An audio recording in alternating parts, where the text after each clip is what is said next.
बिस्मिल्लाहिर्रहमानिर्रहीम, अस्सलाम वालेकुम। पेंटागन का चीफ आज ओपनली ऐलान कर बैठा है पूरी दुनिया के सामने। कहता है अपनी फौज को और अमेरिका को जंग की तैयारी करें। हम 1939 की पोजीशन पर आ चुके हैं। बिल्कुल दुश्मन इकट्ठे हो गए हैं, हम मुकम्मल तौर पर घेर लिए गए हैं और अब हम वॉर में उतरने वाले हैं, बिल्कुल वॉर में उतरने वाले हैं। कहता है अगर हमने जंग से बचना है तो जंग की तैयारी करना पड़ेगी। ये 1939 आपको पता है कौन सा सन था? जब वर्ल्ड वॉर 2 डिक्लेयर हुई थी, दूसरी जंग अजीम शुरू हुई थी और उसके बाद जापान पर एटमी हमला हुआ था। और अब वो कह रहा है आज अमेरिका ने ऑफिशियली जो यानी एक उनकी पॉलिसी थी नो न्यू वॉर की, कि कोई नई जंग नहीं होगी, उसका दी एंड कर दिया है। और पेंटागन का चीफ ये वही शख्स है जिसके बाजू पर टैटू था, इसमें काफिर लिखा हुआ था। उसने कहा है कि आज हम ऑफिशियली ऐलान कर रहे हैं, ऑफिशियली ये अनाउंसमेंट है, ये ऐलान सबके लिए है कि अब आप जंग में उतरने वाले हैं। अब अमेरिका कौन कौन सी जंगें शुरू करने वाला है ये अभी तक किसी को नहीं पता, लेकिन जो हालात नजर आ रहे हैं पूरा वर्ल्ड अब जंग में कूदने वाला है। यानी आप इस बात के लिए मेंटली तौर पर तैयार रहें कि पूरी दुनिया में अब जंगें शुरू होने वाली और ऑफिशियली आज अनाउंसमेंट हो चुकी है। यानी कौन कौन सी जंग है? रशिया यूक्रेन की जंग में नेटो आ रहा है, पूरा यूरोप आग कूदने वाला है। ईरान की जंग में अमेरिका आएगा, मिडिल ईस्ट की जंग में अमेरिका आएगा, शाम में अमेरिका आने वाला है, एशिया की जंग में अमेरिका आने वाला है, वेनेजुएला के साथ अमेरिका लड़ने वाला है, नाइजीरिया में अमेरिका आ रहा है। पूरी तरह हर जगह ये जंग चाहने वाली है। और ये ज़हन में रहे, ये जो जंग है ये खाली इस तरह की जंग नहीं होगी कि आपको लगे कि जी इस जंग के अंदर सिर्फ अमेरिका और ये बाकी, ये बहुत बड़ी खतरनाक जंग है जिसमें मिसाइल चलेंगे। आपने इस तरह का नज़ारा भी आप देखेंगे कि सारे के सारे एयरपोर्ट जो हैं वो शट डाउन हो जाएंगे। एक साइबर हमला होना है और उसके बाद सारी फ्लाइट्स कैंसिल हो जानी है, एयर स्पेस बंद हो जानी है, उसके बाद डॉलर ने क्रैश हो जाना है, बिटकॉइन कहाँ चला जाएगा, गोल्ड कहाँ चला जाएगा, स्टॉक मार्केट क्रैश हो जाएगी, दुनिया के अंदर तबाही बर्बादी, मिसाइल सब कुछ चलने वाला है, कोई कसर बाकी नहीं रहेगी। ये मामला अब हम अपनी आंखों के सामने देखने के लिए जा रहे हैं। अब आप बताएं कि इस सारी सूरत हाल के अंदर जब वॉर इतनी बढ़िया, और यानी पेंटागन का चीफ कोई आम बंदा नहीं होता, ये वो शख्स है जो बेसिकली जिसके अंडर फौज आती है, एयरफोर्स आती है, नेवी आती है। यानी ट्रम्प के बाद अगर दुनिया में सबसे ज्यादा स्ट्रांग कोई बंदा है, बल्कि शायद ट्रम्प से भी ज्यादा, उसकी रीजन क्या है? अमेरिका की जो एस्टैब्लिशमेंट है, जाहिर सी बात है उसका जो सरबराह इस वक्त बना हुआ है वो ये है पेंटागन का चीफ। और आप ये देख लें कि इस वक्त की मौजूदा सूरत हाल तो आप सबके सामने है कि अमेरिका में डोनाल्ड ट्रंप अगर किसी जगह पर, वैसे तो वो खुद जंगों का शुदाई बना हुआ है, उसकी पॉलिसी खत्म हो गई है कि मैंने जंगें बंद की है, अगर वो नहीं भी चाहता तो अमेरिका की एस्टैब्लिशमेंट चाहती है। आप एक चीज सिर्फ गौर करें, जैसे जैसे जैसे जैसे इसराइल स्ट्रांग होता जा रहा है, दुनिया तबाही की तरफ जा रही है। जब तक इसराइल का कयाम नहीं था या अनाउंसमेंट नहीं थी, दुनिया में कोई जंग नहीं थी। अनाउंसमेंट हुई, उसके कयाम का ऐलान हुआ, पहली जंग अजीम। फिर उसके बाद आप सोचें कि उसके बाद जब इसराइल का वजूद आना था, दूसरी जंग अजीम। अब इसराइल ताकत पकड़ चुका है तो तीसरी जंग अजीम जो सबसे ज्यादा खतरनाक है।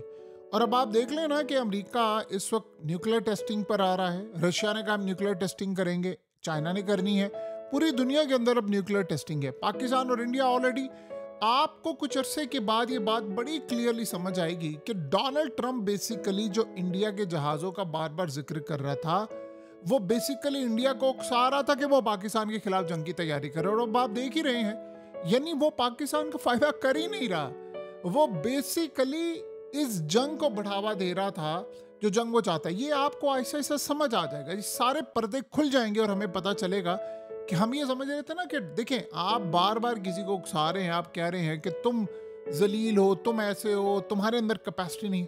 तो आप सोचें कि जब से डोनाल्ड ट्रंप के बयान आता है, उससे पहले इंडिया ने कहा था कि ऑपरेशन सिंदूर 2 कभी शुरू होगा, उससे कहा था नहीं। अब जब डोनाल्ड ट्रंप ने 45 दफा कह दिया है तो इंडिया हर दिन ये नॉटम वो नॉटम, ये जारी वो जारी, कभी अरेबियन सी में, कभी राजस्थान वाली साइड पर, कभी कहाँ पर, हर जगह फौज उसके डिप्लॉय है, S-400 डिप्लॉय है, उनके अग्नि मिसाइल डिप्लॉय हैं। ये सारे का सारा जो मामला है वो किस लिए है? वो सिर्फ एक वजह के लिए, सिर्फ एक वजह, उसके अलावा कतन कोई दूसरा मामला सिरे से है ही नहीं। और वो वजह सिर्फ एक है कि वो इस बहुत बड़ी जंग को शुरू करवाना चाहता है और उसने इंडिया को वहां पर लाकर खड़ा किया है कि जहां पर अब इंडिया पाकिस्तान से लड़ाई करना चाहता है। अब सोचें, बज़ाहिर वो कह रहा है कि तुमने जंग नहीं करनी, ये जंग शुरू हो रही है। ईरान ने ऑलरेडी कह दिया है, उन्होंने कहा कि बारिशें नहीं हो पा रही हमारे मुल्क में और हमें पूरा तेहरान शहर खाली करना पड़ेगा। और आप ये सोचें कि उसके बाद इसराइल के लिए तो आइडियल सिचुएशन है। फिर शाम के अंदर भी अमेरिका आ रहा है। नेटो को उन्होंने कह दिया है कि आप तैयारी करें, रशिया के साथ जो जंग छिड़ने वाली है। अब लॉन्ग रेंज मिसाइल यूक्रेन तक पहुंच गए। कहाँ गया वो ज़ेलेंस्की से 350 अरब डॉलर? और उसके अलावा रह गया चाइना। तो चाइना के साथ भी आप मामला देख लें कि उनके काफ़ी हद तक ख़राब है। ये जंग होगी शुरू। चाइना से बज़ाहिर डायरेक्ट जंग नहीं हो रही अमेरिका की, लेकिन आप गौर करेंगे तो ड्रैग करते करते ये जंग सारी दुनिया को अपनी लपेट में ले लेगी। और इस दफ़ा की जंग और जो पिछली जंग अजीम थी, इनमें फ़र्क क्या होगा? इस दफ़ा तकरीबन 5 से 10 जगहों पर जंगें शुरू होंगी और हर जगह ग्रुप्स बने होंगे। ये ऐसी सूरत हाल होने वाली है जैसे मिसाल के तौर पर अब ईरान से जंग छिड़ती है, पाकिस्तान के बॉर्डर पर है। अब उसके अलावा पाकिस्तान और अफगानिस्तान की ऑलरेडी आपको पता है जंग सर पर खड़ी है। इंडिया और पाकिस्तान की जंग सर पर खड़ी है। फिर उसके बाद आप ये देखें कि वेनेजुएला की जंग, ये इंडिया और पाकिस्तान की खाली एक जंग देख लेना, ये बड़ी खतरनाक है। फिर उसके बाद शाम वाली जो अब जंग यहाँ पर अमेरिका है, इन्होंने करना क्या है, आहिस्ता आहिस्ता ये इराक को, लिबनान को, इन सब को लपेट में लेंगे और ये तुर्की तक जाएगा मामला। रशिया उधर से पूरी तरह जंग में इन्वॉल्व होने के लिए जा रहा है। वो ऑलरेडी आपको पता है तो वो यूरोप के साथ इन्वॉल्व होगा। तो आप गौर करें, कतर पर हमला करके इसराइल ने ऑलरेडी बुनियाद रख दी है कि हमने जंग का दायरा कर कहाँ तक लेकर जाना है। अब आप इस सारी सूरत हाल को अगर गौर से देखेंगे तो अब सिर्फ पेंटागन के चीफ का बयान देख लें कि अगर आप जंग को अवॉइड करना चाहते हैं, यानी जंग से बचना चाहते हैं, तो जंग की तैयारी करें। यानी क्या स्टूपिड बात है कि जंगें, अगर आप अमन चाहते हैं तो आपको जंग की तैयारी करना पड़ेगी। यानी दुनिया में कोई जंग ऐसी है जिससे सुकून मिला हो? तो अब आप गौर करें, वो सारी पेशन गोइयां, वो सारे मामला, तो वो क्लियरली आपको वन बाय वन ऐसे टिक होता जा रहा है, टिक टिक टिक करता जा रहा है, हर खाने में टिक होता जा रहा है। और वो सारे इवेंट्स, अब आपको ये बात तो समझ आ गई होगी ना पुतिन की, उसने कहा था कि जो दूसरी जंग अजीम से पहले के हालात है एग्जैक्टली वही हालात है। अब ओपनली कह दिया ना अमेरिका ने।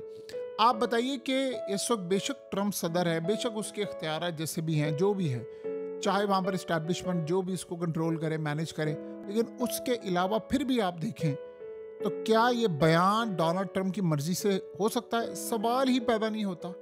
ये वो लोग हैं, पेंटागन का चीफ और ट्रंप, जिन्होंने ज़ेलेंस्की को धक्के देकर व्हाइट हाउस से निकाला था, बेइज्जत करके निकाला था कि तुम ये हो, तुम ये नहीं करे, जंग नहीं बंद करे। और अब आप देख लें खुद जंग शुरू।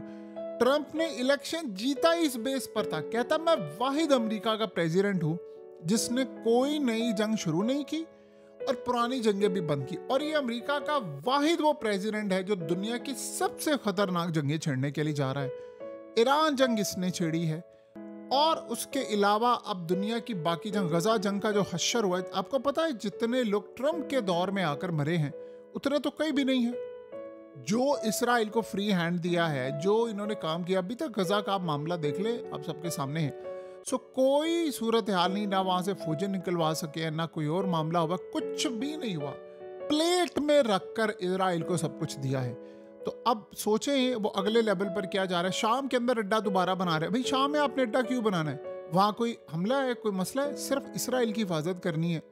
तो ये जहन में रखिएगा। अब ईरान ने जो इन पर इल्ज़ाम लगाया है वो भी आप समझे। उन्होंने कहा कि जी बारिशें नहीं हो रही और अमेरिका और इसराइल टेक्नोलॉजी का इस्तेमाल करते हैं, तो जो बादल हैं बेसिकली जो बारिश वाले हैं वो हमसे दूर ले गए हैं। ये ईरान ने ऐलान किया है। उन्होंने कहा कि दूर हमसे ले गए हैं, तो इस वक्त सूखा पड़ा है। अब चंद दिनों में या हफ्तों में बारिशें नहीं होती तो तेहरान शहर जो तकरीबन 1 करोड़ लोगों का है वो खाली करना पड़ेगा। अब आप बताएं जो ईरानी है वो बेचारे कहाँ पर जाएंगे? यानी ये सूरत हाल में फिर जाहिर सी बात है, पानी नहीं है, हालात आप सबके सामने हैं और पूरी दुनिया में मौसम की जो तब्दीलियाँ हो रही हैं, क्या ये सिर्फ इत्तफाक है ये इत्तेफाक नहीं है, ये पूरा एक गेम प्लान था जो A to Z इसकी डायनामिक्स सेट की गई थी, और आज देख लें हम सारे बिल्कुल इसको फेस करने के लिए जा रहे हैं। बहरहाल इस सारी सूरत हाल में एक बात तो तय है कि आने वाले वक्त में हम जो हालात देखने के लिए जा रहे हैं उसमें एक बात तय होगी कि लोग फरियाद करेंगे कि वो इस दुनिया में काश आते ही ना, जो इस वक्त आने वाले वक्त में तबाही हमें होती हुई नज़र आ रही है। बहरहाल दुनिया का नक्शा रीडिज़ाइन कर दिया गया है, कौन कहाँ तबाह होगा ये इन ताकतों ने फैसला कर लिया है।